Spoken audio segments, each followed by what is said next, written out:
Assalamualaikum warahmatullahi wabarakatuh. Alhamdulillahirabbil alamin. Allahumma shalli ala Muhammad wa ala ali Muhammad. Rabbi shrah li sadri wa yassir li amri wahlul 'uqdatam min lisani yafqahu qawli. Potensi diri untuk keberhasilan. Kemanapun kita pergi, tinggal, bekerja, masalahnya tetap sama dengan siklus perputaran hidup. Pagi keluar cari makan, siang harus ada makan, terus berjalan ke sana kemari, pulang, tidur, istirahat, besok bangun lagi, pergi lagi, harus ada kendaraan, ganti pakaian, tetap makan 3 kali sehari, terus pulang lagi, istirahat lagi, tidur, besok pagi bangun lagi. Terus menerus begitu tiap hari. Kalau kita perhatikan dan kita renungkan, kita rasakan sesungguhnya hidup kita ini berputar-putar 24 jam. Yang ada cuman untuk menggapai keberhasilan, tetapi perjalanan kita hanya dari pagi, sore, malam.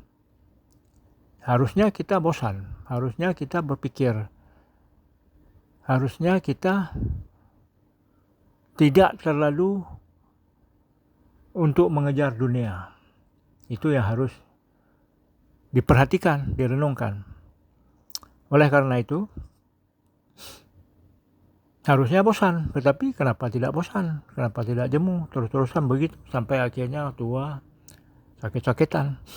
Itu yang kurang diperhatikan oleh manusia keseluruhannya. Ternyata dalam diri manusia itu ada 4 kuadran atau 4 ruangan potensi diri. yaitu ada ruangan saya tahu. Orang tahu, disebut ruangan terbuka. Dalam diri kita itu, kita tahu sesuatu tentang diri kita. Orang juga tahu tentang diri kita, itu disebut ruangan terbuka.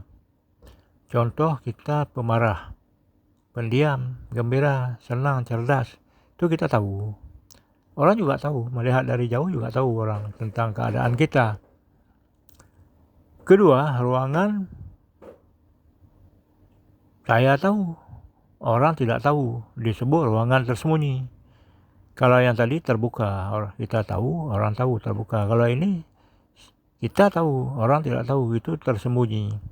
Contoh, kita orang culas, curang, penipu, bohong. Kita tahu kita bohong. Masalah kita nggak mau tahu itu masalah sifat. Karena sudah terbiasa berbohong, menipu, maka seperti sudah biasa.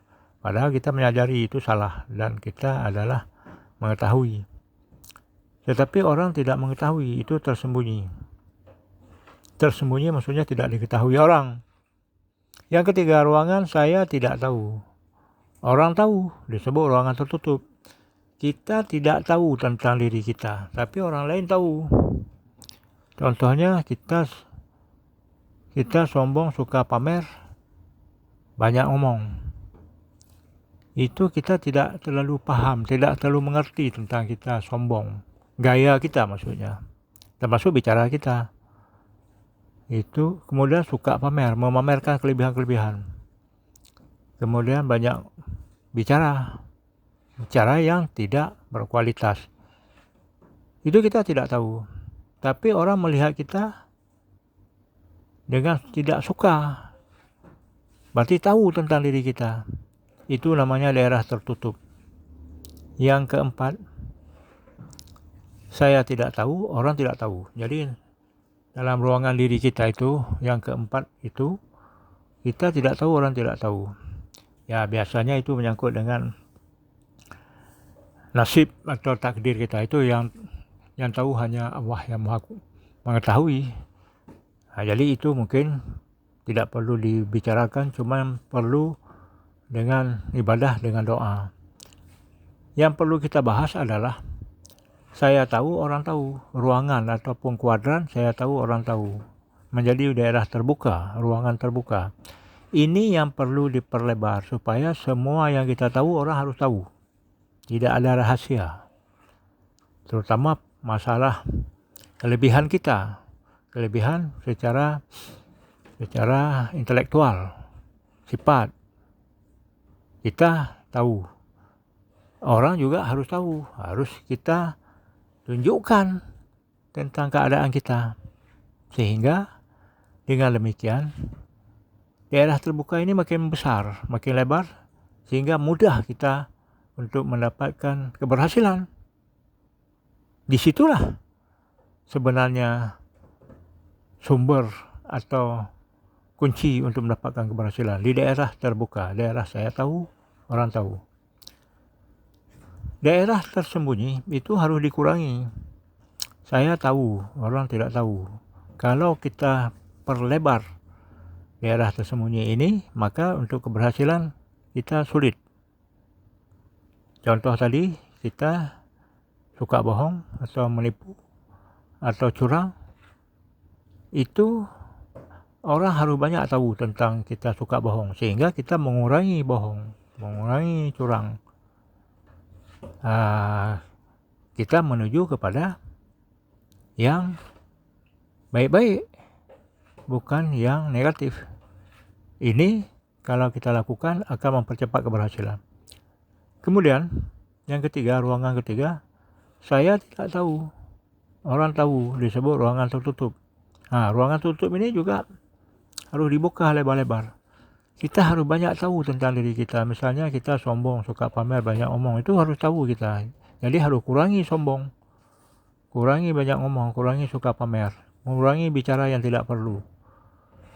Sehingga lebih mudah orang bergaul atau masuk ke dalam diri kita, sehingga kita lebih cepat berhasil untuk mencapai keberhasilan. Karena inti yang kita bicarakan ini adalah bagaimana menggapai keberhasilan, fenomena menggapai keberhasilan.